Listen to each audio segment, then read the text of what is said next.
கேள்வி பார்வையாளருக்கு வணக்கம். இன்றைய நேர்காணலில் நாம் சந்திக்க இருக்கும் சிறப்பு விருந்தினர் அண்ணா திராவிட மக்கள் முன்னேற்ற கழகத்தின் பொதுச் செயலாளர் வழக்கறிஞர் பசும்பொன் பாண்டியன் சார். வணக்கம். வணக்கம். நடிகர் கஸ்தூரி அவர்களுடைய சர்ச்சை கருத்து சம்பந்தமாக பல்வேறு காவல் நிலையங்களில் அவர் மீது வழக்கு தொடரப்பட்டிருந்தாங்க. அது சம்பந்தமாக இன்று நடைபெற்ற அந்த ஜாமீன் மனுவை நீதியரசர் அவர்கள் ரத்து செஞ்சுருக்காங்க. கஸ்தூரி அவர்களை கைது செய்ய ஒரு 3 தனிப்படை கூட அமைத்ததாக நாம் பார்க்க முடிகிறது. கஸ்தூரி அவர்களை கைது செய்கின்ற அளவிற்கு அவர் என்ன தவறு செய்தாங்க? ஊடகவியாளர் உங்களுக்கு தெரியாதா? நானே நம்ம சேனலில் பேசியிருக்கிறேன். சாக்கடை கூவத்தை விட நாரி போன கஸ்தூரி எவ்வளவு இழிவா நம்முடைய தெலுங்கு மக்கள் தமிழர்களுடைய ஒரு பகுதி, இந்த தமிழ் நிலத்தை காத்தவர்கள், இந்த தமிழ் நிலத்திற்காக தூக்குமேடை அறியவர் வீரபாண்டிய கட்டபொம்மன். அந்த தெலுங்கு மக்களை எவ்வளவு இழிவாக பேசிவிட்டு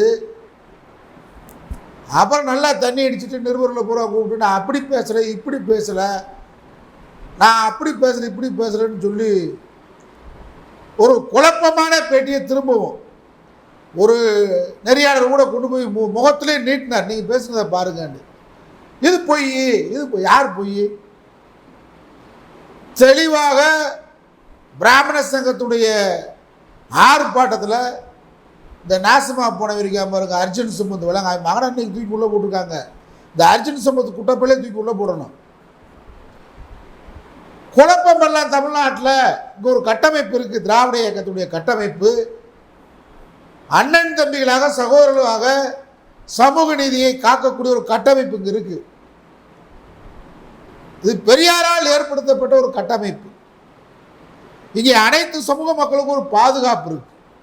திராவிட இயக்கம் இங்கே அனைத்து சமுதாயத்தையும், பட்டியல் சாதியாக இருந்தாலும் பழங்குடி மக்களாக இருந்தாலும் சிறுபான்மை மக்கள் கிறிஸ்துவர் இஸ்லாமியர்களாக இருந்தாலும் அனைத்து மக்களையும் ஒரு பாதுகாக்கக்கூடிய அரணாக திராவிட முன்னேற்ற கழகம், திராவிட இயக்கம், எங்களை போன்ற அண்ணா திராவிட மக்கள் முன்னேற்ற கழகம், மறுமலர்ச்சி திமுக, திராவிடர் கழகங்கள் அனைத்தும் செயல்பட்டு வர்றான். வடக்கை விட இங்கே அனைத்து மக்களுக்கும் ஒரு பாதுகாப்பு இருக்கு. இந்த பாதுகாப்புக்கு ஒரு குந்தகை விளைவிக்கணும், திராவிட மாடல் ஆட்சிக்கு ஒரு குந்தகை விளைவிக்கணும் அப்படின்னு கஸ்தூரி மாதிரி ஒரு சாக்கடைகளை, அசிங்க பிறவிகளை, அது பிராமண சங்க கூட்டத்திலே பேசுது பாருங்க. நான் இப்படித்தான், நான் அப்படித்தான் அப்படின்னு சொல்லுது. அதை ஒருத்தர் கைதட்டுறான். அவங்க கைதட்டுறது அந்த பிராமணனுக்கு ஒரு பெரிய விஷயம் இல்லை.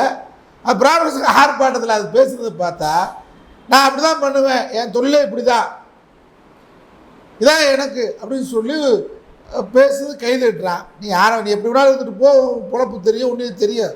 அதை பற்றி நான் பேச விரும்பலை. உன்னையை பற்றி பேசி எங்கள் தகுதியை நாங்கள் குறைச்சிக்கிற விரும்பலை. ரெண்டாவது, ஒரு பெண்ன்றனாலேயும் நாங்கள் ஒரு தமிழகத்தை பொறுத்தவரை பெரியார் அவர்கள் எங்களுக்கு கற்றுக் கொடுத்த பாடம் பெண்ணுரிமை பாதுகாப்பு. அதனால் ஒரு பெண்ன்றனாலே உன்னை நாங்கள் விட்டு வைக்கிறோம். நீ பேசுகிற மாதிரி திரும்ப பேசுனா தாங்க முடியாது.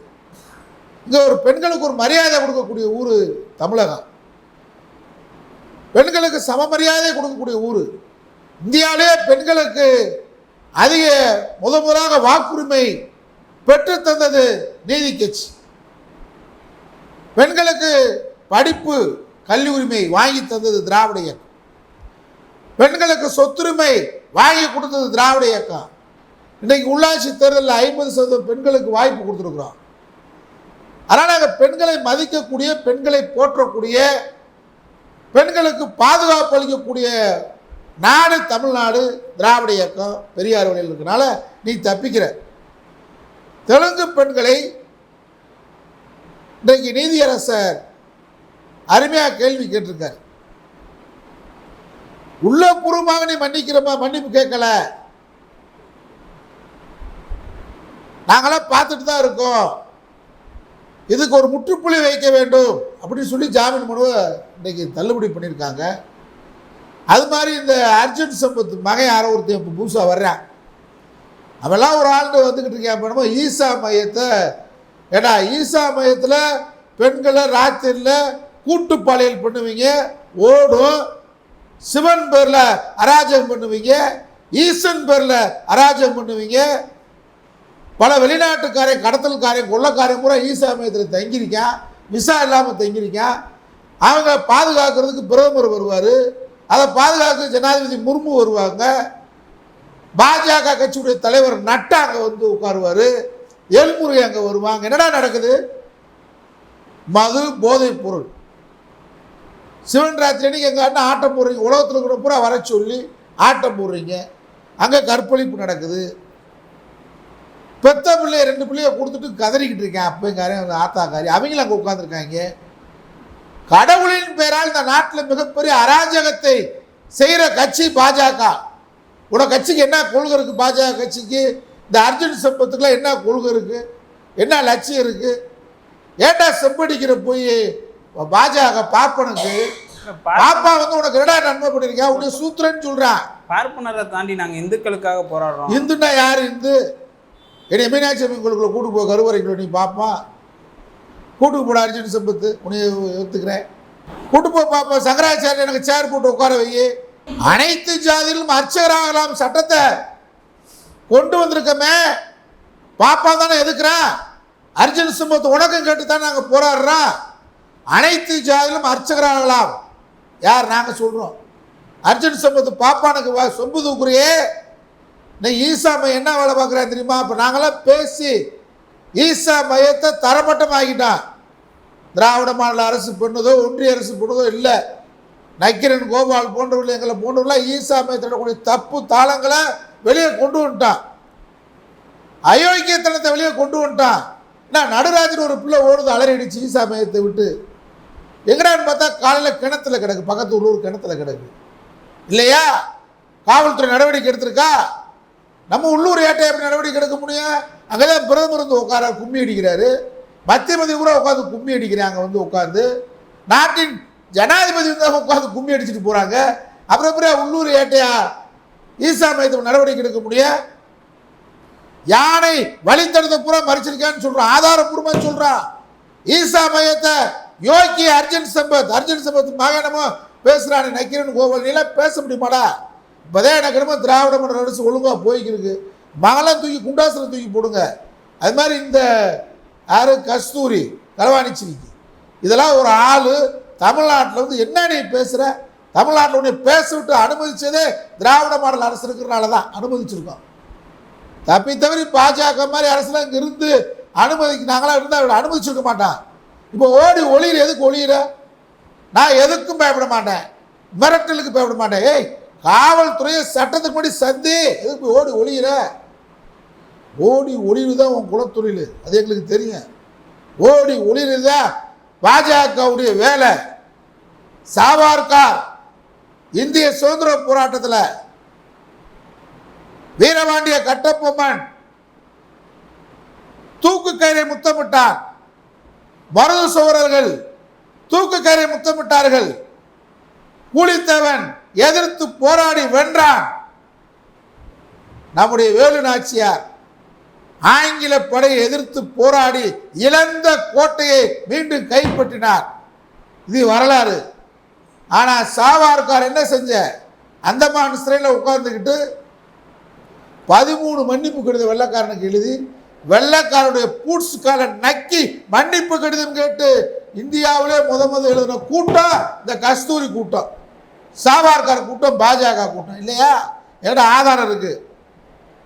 நீ என்ன நாட்டுக்கு படிக்க? இந்த நாட்டுக்கு இந்திய சுதந்திரம் வேண்டாம்னு சொல்லி வெள்ளைக்காரன் காலில் நக்கி பிழைத்த கூட்டம் பாஜக கூட்டம், சங் பரிவார கூட்டம் இல்லையா?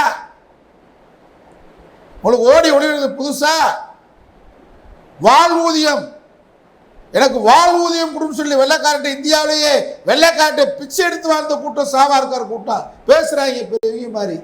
இந்தியாவில் முதல் பயங்கரவாதியா RSS சாவர்கர் கூட்டம், கோல்வால்கர் கூட்டம். காந்தியை சுட்டது யார்? எந்த பயங்கரவாத அமைப்பு? நீங்க தானே. அந்த கூட்டம் வந்து இந்த மாதிரி ஆளு சேஃப் லைட் சிங்காரி நம்ம கஸ்தூரி மாதிரி ஆளை விட்டுங்க. திராவிட மாடல் ஆட்சிக்கு நாங்கள் யாரை பார்த்தவங்க? திராவிட இயக்கம் பண்டிட் ஜவஹர்லால் நேரு எதிர்த்து இன்னைக்கு ஜவஹர்லால் நேருடைய பிறந்த நாளில் பேசிட்டு இருக்கிறோம். உலகத் தலைவன் ஜவஹர்லால் நேரு தமிழர்களை நான்சென்ஸ் சொன்னாரு. மன்னிப்பு கேட்க வைத்த இயக்கம் திராவிட இயக்கம் கருப்புடி காட்டணும் விமான நிலையத்தில். உலகத்தலைவன் ஜவஹர்லால் நேருவே மன்னிப்பு கேட்க வைத்த இயக்கம் திராவிட இயக்கம். இம்மென்றால் சிறைவாசம் ஏனென்றால் வனவாசம். இந்திரா காந்தி நெருக்கடியில் எமர்ஜென்சி கொண்டு வந்தார். அந்த இந்திரா காந்தியை திரும்ப நேருவின் மகளேவா நிலையான ஆட்சி தான் சொல்லி சென்னை மெரினா கடற்கரையில் திமுக பொதுச் செயலாளர் பேராசிரியர் தலைமையில் கலைஞரை உட்கார வச்சு எமர்ஜென்சி காலத்தில் நடந்த தவறுக்காக நான் மன்னிப்பு கேட்கிறேன்னு சொல்லி இந்திரா காந்தியை தமிழகத்தில் மன்னிப்பு கேட்க வைத்த இயக்கம்னா திராவிட இயக்கம். யாரெல்லாம் எதிர்த்தோம்? புல்லுகப்பட்ட ராஜாஜியை, குலக்கல்வி திட்டத்தில் இருந்த ராஜாஜியை ஓடவிட்ட இயக்கம். பச்சை தமிழர் காமராஜரை ராஜாஜி எதிர்த்து உணாலா குலக்குழுந்து குடியாத்தம் சென்று வா வென்று வா என்று அண்ணா சொன்னார். அப்படிப்பட்ட இயக்கம் இந்த இயக்கம். மூட்டை பூச்சி மாதிரி நசுக்குன்னு சொல்றார் பக்தவச்சலா. அந்த பக்தவச்சலத்தை சந்திச்ச இயக்கம் திராவிட இயக்கம். யார் இந்த கஸ்தூரிலாம் பச்சை லைட்டு சிவப்பு லைட்டு சிங்காரி மும்பையில் இருக்கக்கூடிய ஆள் இங்கே திராவிட இயக்கத்தை தெலுங்கு மக்கள் யார்? எங்கள் ரத்த உறவு தொப்புக்கூடிய உறவுகள் திராவிடனா. உடனே சீமா வருவேன். திராவிடனா யாரு? தெலுங்கு கன்னடம் எல்லாம் யாரும் எல்லாம் உண்மைதானே. நாங்கள் மொழி குடும்பம்டா, ஒரே மொழி குடும்பம், ஒரே ரத்தம். நீ என்ன இன்னைக்கு பேசிருக்கு விஜயலட்சுமி உனக்கு பதில் சொல்லியிருக்கு. நான் தமிழச்சி தான், சர்டிஃபிகேட் காமிச்சிருக்கு, அதுக்கு பதில் சொல்கிறா. அதுக்கு பதில் சொல்ல துப்பு இல்லை. இப்படிப்பட்ட பேதான் தெரியா. அதான் இன்னைக்கு உயர்நீதிமன்றம் கஸ்தூரிக்கு ஜாமீன் கொடுக்காததை வரவேற்கிறேன். தனிப்படை இனத்தை அமைக்கிறது எப்பயும் மாதிரி தான் படம் தான். ஓடி ஒளிரால பிடிக்கணும்ல. வீரமாக பேசுகிறாள் நீ வரணும், சரண்டராக இருக்கணும்ல. திமுக காரன் என்னைக்காவது திமுக காரன் திராவிட இயக்கத்துக்காரன் நாங்கள் சரண்டர் ஆகாமல் இருக்கோமா? போலீஸ் தேர்னா நான்லாம் எங்கே ஓடி ஒளிய மாட்டேன். நேரம் போவேன். என்ன தேர்ற பிடிச்சிக்கிறியா, உள்ள வைக்கிறியா? கலைஞர் முதலமைச்சர். இன்னைக்கு இருக்கக்கூடிய தளபதி ஸ்டாலினுக்கு 29 வயசு தான். திருமணமாகி 3 மாதம் தான் ஆகுது. செங்கல்பட்டு நாடகத்தில் பிரச்சாரம் பண்ணிட்டு வர திமுக ஆட்சி கலைக்கப்படுது. அவர் வீட்டுக்கு வந்துக்கிட்டு இருக்காரு. அதுக்குள்ளேயும் போலீஸ் 1000 விளக்கு போலீஸ் கலைஞர் வீட்டுக்கு போது முதலமைச்சர் கலைஞர் அன்றைக்கு அப்போ தான் இறக்கப்பட்டிருக்காரு. உங்கள் மகனை அரெஸ்ட் பண்ண வந்திருக்கோம்னா மகன் வெளியூருக்கு போயிருக்கேன். இப்போ மாதிரி செல்ஃபோன்லாம் கிடையாது. வந்தோடனே நானே சொல்லிட்டு தூக்கிட்டு போயான்றாரு. வந்துட்டார் வீட்டுக்கு. வந்த உடனே இன்றைக்கி இருக்கக்கூடிய முதலமைச்சர்லாம் சாதாரணமாக சீமா எடப்பாடி நீங்களாம் எமர்ஜென்சியில் என்னடா பண்ணிட்டு இருந்தீங்க? இந்தியாவிலே கருத்து சுதந்திரம் பேச்சு சுதந்திரம் பறிக்கப்பட்டது இந்திரா காந்தி காலத்தில். இந்தியாவிலேயே ஒரு 29 வயது இளைஞர் சிறைக்கு சென்றார். அது மு.க. ஸ்டாலின். அதான் இன்னைக்கு முதலமைச்சர். உடனே கலைஞர் 1000 விளக்கு போலீஸ் ஃபோன் பண்ணி என் மகன் வந்துட்டான் கூட்டு போனார். இன்னைக்கு உதயநிதி அவங்க அப்பா சிறையில் இருக்கும்போது உதயமானவர் தாண்டா உதயநிதி. அவங்க அப்பா நெருக்கடியில் இருந்தார் சிறையில். ஜெயிலில் ஸ்டாலினை கொல்ல சதி. வித்யாசாகர் என்ற ஐஜி ஜெயில் சூப்பரண்டு உள்ள லைட் ஆஃப் அடித்தான். அந்த அடியை பூரா தாங்கின ஒரு சென்னை மேயர் அந்த சிட்டி பாபு இறந்தாரா சிறையில். வரலாறு சைமன் பேசுகிறான் பாருங்க. யாரோட கண்ட நடியோட ஆட்டம் போட்டுட்டு இப்போ உட்காந்துக்கிட்டு நான் ஈழத்தமிழ் கிழிக்க போகிறேன். நாங்கள் கிழிக்காத கிளியே நீ கிழிச்சிட போகிற. என்னடா மயிரை பிடுங்க போகிற நீ இன்னுமே ஈழத்தமிழுக்கு? இவங்கெல்லாம் பேசுகிறாங்க பாருங்க. அது மாதிரி கஸ்தூரி ஒரு ஆள், அர்ஜுன் சமுத்திர குட்டப்பையன். நீங்களே என்னடா பண்ண முடியுங்க? ஆலமரம் விருட்சம் போல் திராவிட இயக்கம் வளர்ந்திருக்கிறது. இன்னும் 100 ஆண்டு காலம் திராவிட இயக்கத்தின் தேவைப்படும். அண்ணா விருகம்பாக்கம் மாநாட்டில் சொன்னார், திராவிட முன்னேற்ற கழகத்தின் பணி இன்னும் 50 ஆண்டுகளுக்கு தேவைப்படுது. நான் சொல்றேன், கடல் உள்ளவரை, மனிதன் உள்ளவரை, கடைசி சொட்டு நீர் இருக்க வரை திராவிட இயக்கத்துடைய பணி தமிழனுக்கு தேவைப்படுது. தமிழனும் திராவிடனும் ஒன்று தான். அதனால் கஸ்தூரியை விரட்டி பிடிக்க வேண்டியதில்லை. எப்படி பிடிக்கணும்னு தெரியும் காவல்துறைக்கு. அநேகமாக இன்று இரவு நாளைக்குள்ளே கைது செய்யப்பட்டு புழல் சிறையில் அடைக்கப்படுவார் கஸ்தூரி. பார்ப்போம். நன்றி சார். நன்றி.